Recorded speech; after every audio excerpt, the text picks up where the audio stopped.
ఇప్పుడు కవిత బీఆర్ఎస్ పార్టీలో ఉన్నారా? ఒకవేళ ఉంటే జరిగే దీక్షకు బీఆర్ఎస్ తరఫున వాళ్ళని కూడా పిలవచ్చు కదా బీసీ నాయకులని. అదేవిధంగా కరీంనగర్లో 8వ తేదీన కూడా బీఆర్ఎస్ ఆధ్వర్యంలో ఒక బీసీ ధర్నా కూడా జరగబోతుంది. దానికి కవిత కూడా వెళ్ళొచ్చు కదా అనేది కూడా ఇప్పుడు వినిపిస్తున్న విమర్శలు. ఎలా అంటారు? ఒక విషయము ప్రవీణ్ గారు, నేనేమంటున్నా అంటే నేను చేపట్టేటటువంటి దీక్షకు అనేక మంది పొలిటికల్ పార్టీస్ నేను పిలిచాను. ఇప్పుడు నేను బీఆర్ఎస్ పార్టీకి లెటర్ రాసిన అనుకోండి, ఇప్పుడు విమర్శ చేస్తున్న వాళ్ళే అంటే మీరు బీఆర్ఎస్లో లేరా, బీఆర్ఎస్ పార్టీకి లెటర్ ఎందుకు రాసిన అంటారు. నేను ఆల్రెడీ బీఆర్ఎస్ ఎమ్మెల్సీగా నేను ఉన్నా కాబట్టి బీఆర్ఎస్ ప్రజాప్రతినిధులందరికీ, బీఆర్ఎస్ కార్యకర్తలకు, నాయకులకు ఎప్పుడైనా నా డయాస్ ఓపెన్ డయాసే ఉంటుంది. వేరే వాళ్ళకంటే ఇన్విటేషన్ ఇవ్వాలి.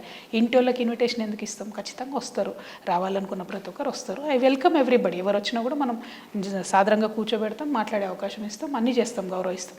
At the same time BRS నుండి ఇదివరకు ఇందిరా పార్క్లో పెట్టిన దీక్షలో కూడా కేవలం బీసీ ప్రజాప్రతినిధులని పెట్టినారు. నాకు ఇన్విటేషన్ అయితే లేదు, వెళ్ళలేదు. కరీంనగర్లో జరిగేటటువంటి దీక్షకు నాకు ఇన్విటేషన్ ఇస్తే 100% వెళ్తాను. అట్లేం లేదు.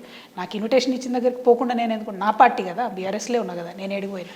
సో అందులో ఎక్కడికక్కడ ఏదో ఒక చిన్న వివాదం ఎతకాలి, దాన్ని పెద్ద చేయాలి అనేటటువంటి కుట్ర ప్రతిపక్షాలన్నీ కూడా పన్నుతూ ఉన్నాయి. సో అవన్నీ కూడా నిర్వీర్యం చేస్తూ ఎప్పటికప్పుడు మా పార్టీని డిఫెండ్ చేసుకుంటూనే నేను ముందుకు సాగుతున్నా. ఇక ముందు కూడా అదే చేస్తాను. కవిత ఇప్పటివరకే బీసీలకు సంబంధించిన అంశంపైన కూడా ఉద్యమం చేస్తుంది. నెక్స్ట్ పూలే విగ్రహానికి సంబంధించిన దానిపైన కూడా విగ్రహం పెట్టాలని చెప్పేసి కూడా మరోసారి కూడా ఉద్యమాన్ని కూడా ఉధృతం చేసే అవకాశం ఉంటుంది. ఇలాంటి సమయంలో బీఆర్ఎస్ పార్టీతో కలిసి వెళ్తే ఇంకా కూడా చాలా వరకు మద్దతు ఉంటుంది కదా. అదేవిధంగా కవిత ఎప్పుడైతే బీఆర్ఎస్ పార్టీ అధినేతకు లేఖ రాసిందో, లేఖ రాసిన తర్వాత బీఆర్ఎస్ పార్టీకి సంబంధించిన ఎమ్మెల్యేలు కావచ్చు, ఎమ్మెల్సీలు కావచ్చు, పార్టీ నేతలు కూడా అందరూ కూడా కవితకు దూరంగా ఉంటున్నారని చెప్పేసి కూడా ఒక చర్చ జరుగుతుంది. అంటే ప్రధానంగా ఒకటండి, నేను లేఖ రాసింది లేఖ బహిరంగం కావాలని నేను ఎప్పుడు రాయలే. లేఖ నేను అంతర్గతంగానే రాశాను. నేను అంతర్గతంగా రాసినటువంటి లేఖను బహిర్గతం చేసింది ఎవరన్నదే నేను క్వశ్చన్ చేస్తూ ఉన్నాను. ఆ ప్రశ్నకు పార్టీ నుండి నేను ఖచ్చితంగా సమాధానం ఆశిస్తున్నాను. ఎందుకంటే అది నా ఆత్మగౌరవానికి సంబంధించినటువంటి అంశం. కేసీఆర్ గారు మా పార్టీ నాయకుడితో పాటు మా నాన్నగారు కూడా, నేను మా నాన్నగారికి మా పార్టీ నాయకుడికి రాసినటువంటి ఉత్తరం బయట పెట్టేటటువంటి ధైర్యం ఎవరు చేస్తారు? చేసినటువంటి వాళ్ళని ఎందుకు పార్టీ శిక్షించదు? ఇది మాత్రమే నేను అడుగుతున్నా, నాకు వేరే ప్రశ్నలు లేవు. అయితే లేఖలో ఉన్నటువంటి అంశాల మీద చర్చ నేను ఎప్పుడు కూడా పెట్టలేదు. ఎన్ని టీవీ ఛానళ్ళకి వెళ్ళినా ఎంతమంది అడిగినా నేను ఒకటే చెప్పాను, ఈ లేఖ అంతరంగంగా రాసింది, ఆ లేఖలో ఉన్న కంటెంట్స్ మీద నేను చర్చించదలుచుకోలేదని చెప్పాను. ఎప్పుడు కూడా చర్చించలేదు.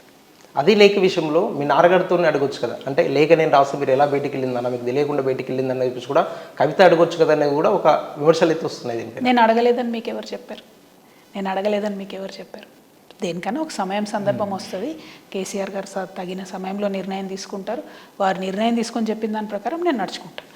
చాలామంది ఏదేదో ఊహించుకుంటారు. నేను ఎందుకు అడగనండి? నేను అడిగాను కదా, ఎక్కడ చేయాల్సిన పోరాటం అక్కడ చేస్తాను.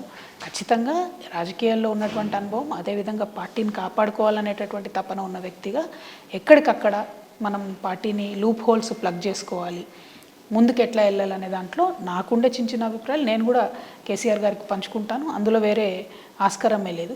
సో ఆ పర్టిక్యులర్ లేఖను బహిర్గతం చేయడం మాత్రం ఖచ్చితంగా కుట్రపూరితంగా జరిగింది. అటువంటి కుట్రలు రిపీట్ కాకుండా ఉండాలని నేను పంతం బట్టి కూర్చున్నాను. బట్ కేసీఆర్ గారితో నేను నిరంతరం కమ్యూనికేషన్లోనే ఉన్నాను. వారు ఏ సమయంలో ఏ నిర్ణయం తీసుకున్నా దాన్ని నేను శిరసావహిస్తాను.